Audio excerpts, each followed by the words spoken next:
When you hit rock bottom, your instinct is to stay there. It's easier than facing the possibility that there might be more falling to do. But staying still, psychologist Jordan Peterson says, is like sitting on a log in a river. Eventually, the water rises and you're swept away. Sooner or later, you need to make a decision. Stay stuck in the undertow of rock bottom or start the slow, difficult process of getting unstuck. Here's the thing, rock bottom isn't actually a place you can stay. It's a moment, a feeling. It's the quiet desperation that follows the shattering of illusions, the numbness that sets in after the tears have dried. But just because you experience rock bottom doesn't mean you have to live there. How do you get unstuck from rock bottom? By embracing paradox, by accepting that life will never again be how it was before the fall, but also by understanding that you don't have to recreate the past. You can create something new. And here's where your choices matter most. You could stay in victim mode. You could blame others for pushing you over the edge. You could point fingers at circumstances beyond your control. Or you could choose agency. You could take responsibility for your actions, acknowledge your mistakes and decide to change. Here's the hard truth. Change is painful. Healing is painful. Growth is painful. But the pain of transformation is so much less than the pain of regret. After the fall, you'll likely feel broken. Your sense of self, your purpose, your relationships, they'll all feel fractured. But broken things can be fixed. Broken things can be rebuilt into something stronger. And that rebuilding starts with a decision to pick up the pieces and create a new mosaic. After the fall, you'll likely feel lost. You'll wonder who you are, what you believe in, where you're going. But here's the thing. Getting lost can lead you home to yourself, to your values, to your essence. It's in the wilderness of uncertainty that you'll find your true north. After the fall, you'll feel isolated. You might push people away or feel like they've pushed you away. But disconnection is an opportunity to learn about connection, to set healthy boundaries, to find people who see you, really see you, and to become the kind of friend you've always wanted. After the fall, you'll face demons. Your inner critic will roar, your insecurities will claw, your doubts will whisper. But here's the thing. Demons can be slayed, tamed, or at least ignored. They don't have to control you. Facing them is the beginning of mastery. From chaos comes clarity. From destruction comes reconstruction. From devastation comes determination. After the fall, you have a choice.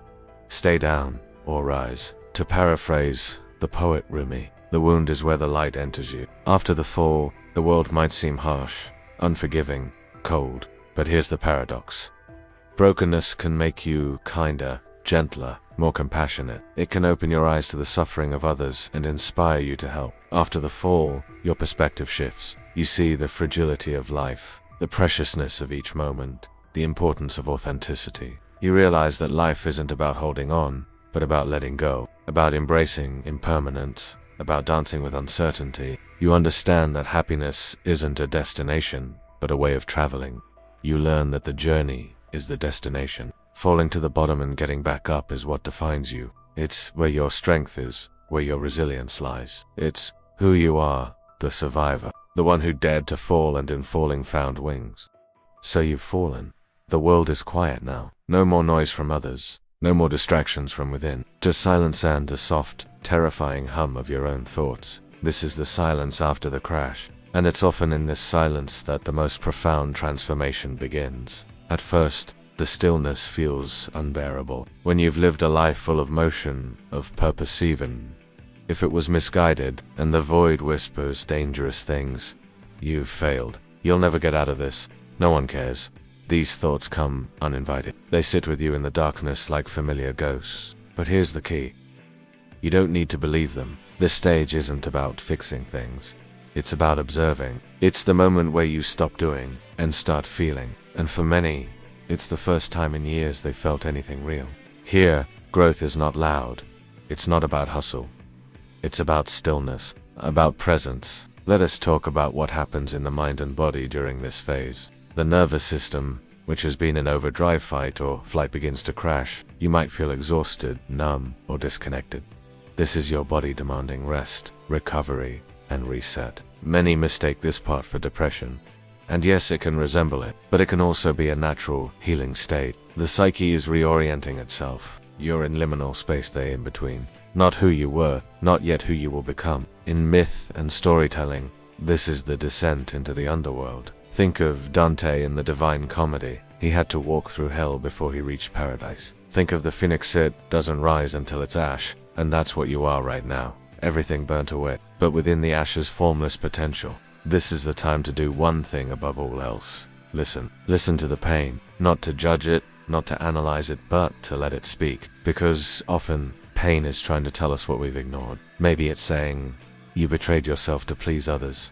You were chasing success to cover your emptiness. You silenced your instincts for approval. Whatever it's saying, don't run, stay. There is a power in this moment that few people access because most are too afraid of the silence. But if you can sit with it, you begin to hear the whispers of your real self. The self beneath the masks, beneath the achievements, beneath the trauma. It's during this time that journaling can become a lifeline. Not to document your pain, but to discover what your pain is revealing. Start with questions like, what have I been avoiding? What does my pain want me to know? Who am I when I stop performing? This is also a time for radical honesty. Not social media honesty, not highlight reel vulnerability, but the kind where you admit that you're scared. Lost, angry, where you stop pretending to be okay and start being real. Because the silence after the crash is sacred ground, and those who dare to stay here not escape it. Not Namita, the ones who begin to rebuild their life with intention rather than fear. Out of the silence, something stirs. It's not loud. It doesn't come with fanfare or fireworks. It's a flicker, a fragile spark of thought that says, what now? This question isn't it's whispered, but that whisper is everything.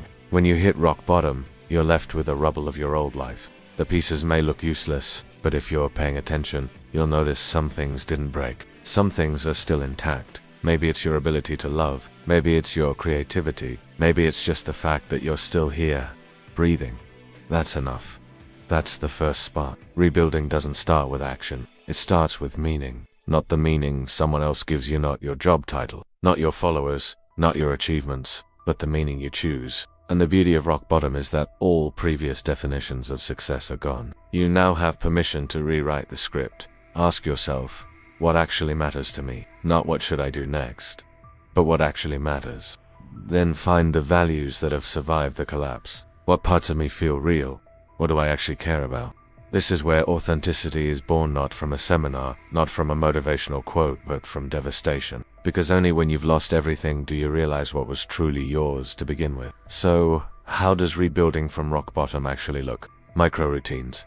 Start small, make your bed, take a walk, journal for 5 minutes. These tiny wins rewire your brain to see progress again. Boundaries.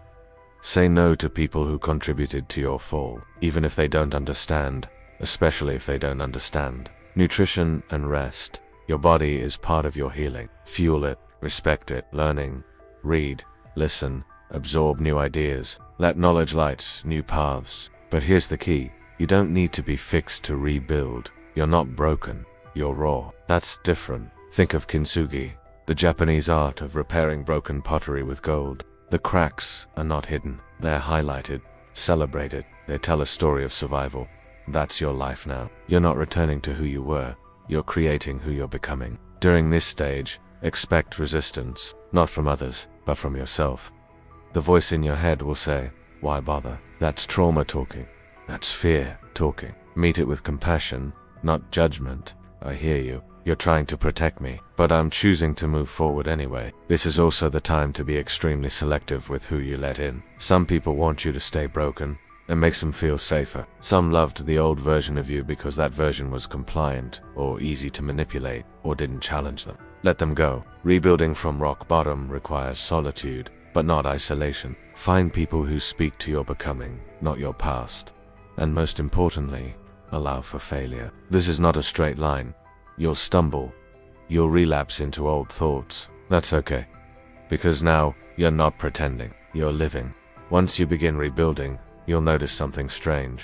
Just as you start to stand, the internal war begins. This is the part no one warns you about. You thought the hard part was the collapse. You thought surviving the silence was the test. But here comes the real battle. Facing the parts of you that Dante wants you to change. These parts aren't evil. They're scared. They're survival patterns you built long ago when you were hurt, abandoned, silenced. They protected you. But now, they resist your growth. They fear your Psychologists call these internal parts subperson. You might know them as the inner critic, the people pleaser, the perfectionist, the pessimist, the saboteur. Each has a voice, each has power, and as you start to heal, these voices will grow louder, not quieter. They'll say, "You're not ready. You'll just fail again. You don't deserve this." Here's what you need to understand. Healing isn't about silencing these voices. It's about integrating them. Ask them questions. What are you afraid will happen if I succeed? When did you first start trying to protect me? What would help you feel safe now? This is deep, uncomfortable work, but it's necessary, because if you don't address these inner parts, they'll sabotage your progress from the inside out. Let's go deeper. The reason this resistance is so painful is because it forces a confrontation between your past identity and your future self. Your ego doesn't want to die quietly. It clings. It fights. You might find yourself missing your old chaos. You might even sabotage new opportunities just to feel normal again. That's not weakness. That's grief. You're grieving who you used to be. Even if that version of you was suffering, it was familiar. Safe, grieve it, thank it, and then let it go. Here. Essay practice for this phase. The two selves exercise. Write a letter from your past self to your current self. Then, write a reply from your current self to your future self. This creates clarity. It names the war, and it reveals your next steps. Another tool, embodied movement. Sometimes the war isn't in your mind, it's in your body. Go for a long walk. Do breath work. Scream into a pillow. Let the tension move. Healing isn't just cognitive, it's physical. And remember, you are not your thoughts. You are the observer of those thoughts, the architect of the new structure. Every act of growth will trigger resistance, but resistance is proof you're moving in the right direction. Have you ever noticed that the strongest storms often lead to the most beautiful rainbows? That's because something extraordinary happens when you go through intense pain and come out the other side. A quiet shift occurs within us. A shift that doesn't announce itself with fireworks or grand gestures. It's subtle, almost imperceptible to the casual observer. But to you, it's everything. Because in that moment, you realize that while the pain hasn't disappeared, it has changed shape. What once held you back now propels you forward. This is the rise. It's not the triumphant comeback. It's not the viral TikTok redemption arc. It's deeply personal. It's sacred. It's often invisible to the outside world, but you feel it. In your bones, in your breath, in the way you start saying no to things that once destroyed you. You're not just surviving now. You're creating, you're building a life that aligns with your truth, even if no one else sees it. In psychology, this phase is often associated with post-traumatic growth. While PTSD focuses on the enduring damage of suffering, post-traumatic growth explores what can be awakened by that same suffering. It's the stronger, more authentic relationships, the clearer personal values, the greater sense of purpose, the increased spiritual depth or inner calm that emerges from the ashes of our pain. But this rise doesn't come from motivation, it comes from integration. You've looked your demons in the eye. You've made peace with parts of yourself that once terrified you. And now, for the first time in a long time, your choices come from alignment, not fear, not guilt, not ego. And so you start asking different questions. What kind of life feels honest? What kind of work reflects my values? What kind of people match my new energy? You've stopped climbing other people's ladders. You're building your own path. But with this new freedom comes a new kind of responsibility to protect what you've learned, to guard your newfound peace. You may notice that old people and places don't feel right anymore. You may feel guilt for outgrowing them. That's natural. You're not better than them. You're just different now. You're no longer available for cycles that cost you your peace. You don't need to announce your comeback. You just need to embody it. Here's a truth that might sting. Some people loved you more when you were broken, because your healing forces them to confront their own lack of change. They'll say you've changed, you have, let them talk. Your rise is not a performance. It's a return to self. This journey through fire has taught you valuable lessons. You've discovered strengths you never knew you had, but the most important thing you've gained is perspective. You see the world differently now. You know that life is fragile, but also beautiful. And you're grateful for every sunrise because you remember the nights you thought you'd never see one again. There's a profound beauty in walking through fire and not being burned, but being transformed. You've earned that transformation, and you never have to explain it. Now, if you're ready to share your story and become a lighthouse for others still lost in the darkness, I have something very special waiting for you in the next chapter. You've made the climb. From collapse to silence to resistance to rebirth, You've clawed your way up. But here's the thing most people don't realize. You're not just rising for yourself. There's someone out there right now where you once were, suffocating in silence, sitting in the ashes of what used to be a life, praying for a sign that it's not the end. And you are that sign. This is the legacy of rock bottom. Not just surviving it, but sharing the map out. No, you're not perfect. No, you don't have all the answers. But you have something infinitely more valuable. Experience. You've lived it. And your scars tell the truth in a world that's obsessed with hiding pain. You become a quiet lighthouse. Not loud, not pushy, but steady. And those still drowning in the dark, they'll see your light. They'll know it's possible. So, how do you carry that light? I can't tell you exactly what to say, but I can give you some pointers. Be honest about your past without shame. Offer empathy, not advice. Share stories, not solutions. Listen more than you speak. Be the person you needed when you were breaking. This isn't about fixing other people. It's about showing up. It's about letting your mere existence be a testament to the fact that they, too, can make it to the other side. This is leadership of a different kind. Not positional, not authoritative, but soulful. And the world is starving for this kind of leadership. Because here's the beautiful part. As you help others, you keep growing yourself. Helping others keeps your healing alive. It roots your pain in purpose. But here's something most don't realize. Your light doesn't mean you're invincible. You will still have dark days. You will still fall. But now you fall with grace, with awareness, with tools. Because once you've rebuilt yourself from nothing, you never truly fall the same way again. Your life becomes proof that the end was really the beginning. That the collapse was sacred. That the darkness wasn't punishment. It was preparation. So now you walk forward, not as who you were, but as who you were meant to become. Stronger, softer, wiser, and lit from within. This is the story of hitting rock bottom, and it's not the end. It's the threshold, the start of the real you. It's the threshold, the start of the real you.